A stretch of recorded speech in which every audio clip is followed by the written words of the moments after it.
माझे नाव विशाल परशुराम सावंत, मुख्याध्यापक सौ कमलाबाई माणिकचंद कासलीवाल प्राथमिक विद्यालय नांदगाव, जिल्हा नाशिक. शिक्षण सेवेमध्ये 21 वर्षाचा अनुभव आहे आणि या 21 वर्षामध्ये बऱ्याच समस्या शिक्षणामध्ये जाणवत होत्या आणि त्याच्यावर आम्ही आमच्या परीने आणि मी वैयक्तिक मुख्याध्यापक म्हणून विविध प्रकारचे तोडगे काढून योग्य प्रकारे वाटचाल चालू होती.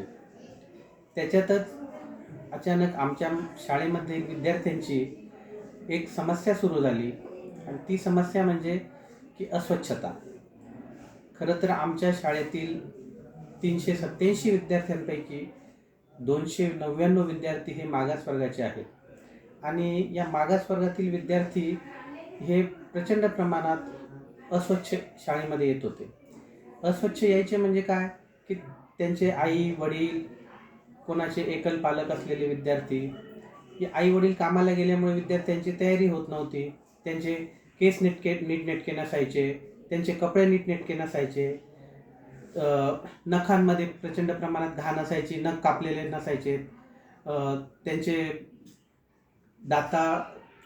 तोंडातून दुर्गंधी यायची, दात स्वच्छ नसायचे.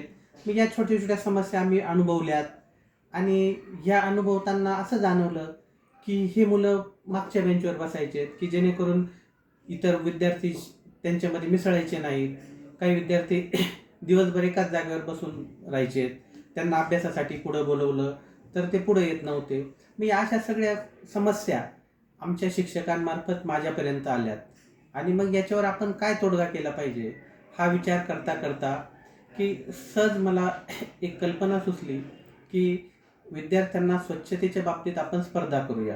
कारण की कुठल्याही मुलांना स्पर्धेमध्ये सहभागी व्हायला आवडतं आणि ते आनंदाने सहभागी होतात. मग आम्ही सहज एक विचार केला आणि त्याच्यानुसार की स्वच्छता मी करणार आणि सुंदर मी दिसणार, ही स्पर्धा आम्ही चालू करायचा विचार केला. आता स्पर्धा चालू करायची तर मी सुरुवातीला हे नाव सांगितल्यावर आमच्या स्टाफने स्पष्टपणे हसून घेतलं मग आणि सांगितलं, सर अशी कुठे स्पर्धा असते का? त्यावर मी सांगितलं की आपल्याला हे काम करायचं आहे. सुरुवातीला नाही म्हणणारा स्टाफ हळूहळू तयार झाला आणि मग विद्यार्थ्यांच्या समस्या, ते कुठून येतात, त्यांचे पालक काय करतात, त्यांच्या घरचं वातावरण काय, ही सगळी परिस्थिती जाणून घेतल्यावर आम्ही निर्णय केला की आपल्याला प्रथमदर्शनी की विद्यार्थ्यांचे केस आहेत, केसांची स्वच्छता, नखांची स्वच्छता आणि दातांची स्वच्छता याच्यावर आपण स्पर्धा ठेवूया. जे विद्यार्थी अस्वच्छ आहेत त्यांच्यात सुधारणा होईल अशा विद्यार्थ्यांना आपण महिन्यातून एक विद्यार्थी काढायचा आणि त्याला बक्षीस द्यायचं. याच्या बक्षिसासाठी आम्ही ट्रॉफी पण ठेवलेली आहे. ही ट्रॉफी तुमच्या समोर आहे. अशा अनेक प्रकारच्या ट्रॉफी आम्ही विद्यार्थ्यांना दिलेल्या आहेत. आता विशेष म्हणजे की हा उपक्रम राबवताना अनेक प्रकारच्या अडचणी आल्यात. आम्हाला विद्यार्थ्यांचे नख कापलेले नसायचे. काही विद्यार्थी कापायला सांगायचे तर ब्लेडने कट करायचे, हाताला जखमा व्हायच्यात.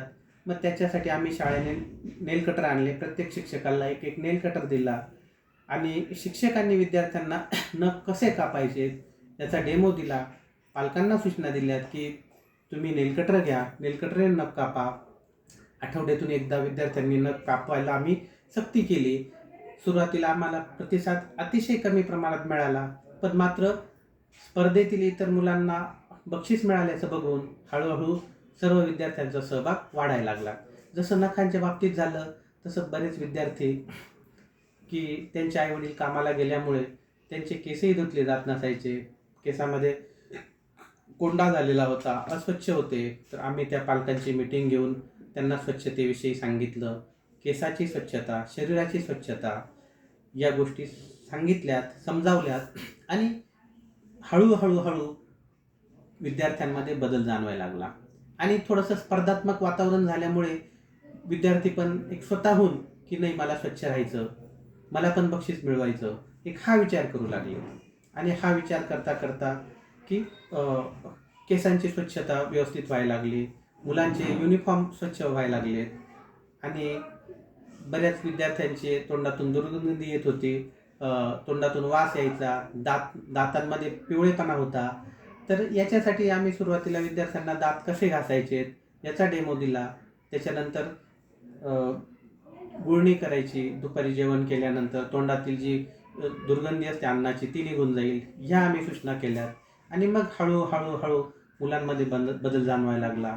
आणि संपूर्ण शाळेमध्ये की स्पर्धेच्या माध्यमातून एक स्वच्छतेचं वातावरण निर्माण झालं आणि विद्यार्थ्यांमध्ये एक चांगला प्रतिसाद आम्हाला या स्पर्धेच्या माध्यमातून, या उपक्रमाच्या माध्यमातून जाणवायला लागला. त्यामुळे मग विद्यार्थ्यांचा प्रतिसाद बघून पालकही खुश झालेत आणि पालकांनाही वाटायला लागलं नाही की आपण जे करतोय ते योग्य करतोय. आणि मग त्यांनीही चांगल्या प्रकारे प्रतिसाद द्यायला सुरुवात केली. आणि या सगळ्या उपक्रमातून महत्त्वाचं म्हणजे जी विद्यार्थी अस्वच्छतेमुळे पुढे येऊ शकत नव्हती, शिक्षणाच्या बाबतीत जो भाग होता की अनेक विद्यार्थ्यांच्या मनात माझ्या अंगाचा वास येतोय, माझ्या तोंडाचा वास येतोय म्हणून ते मागं राहत होते. शिक्षकांनी साधं पुढं वाचायला बोलवलं, फळ्यावरचं वाच किंवा पुस्तकातलं वाचायला सांगितलं तरी ते विद्यार्थी येऊ शकत नव्हते. बऱ्याच विद्यार्थ्यांचे केस नीटनेटके नसायचे, युनिफॉर्म अस्वच्छ असायचा, त्यामुळे त्यांना लाज वाटायची. पण याच्यातून असं झालं की त्यांच्यामधला तो न्यूनगंड कमी झाला, ते सगळे स्वच्छ राहायला लागले. त्यामुळे ते पण आनंदाने पुढे यायला लागले आणि त्यांचा शिक्षणातला अध्ययन आणि अध्यापनातला सहभाग वाढला आणि अध्ययन अध्यापन परिणामकारक होऊ लागले. धन्यवाद.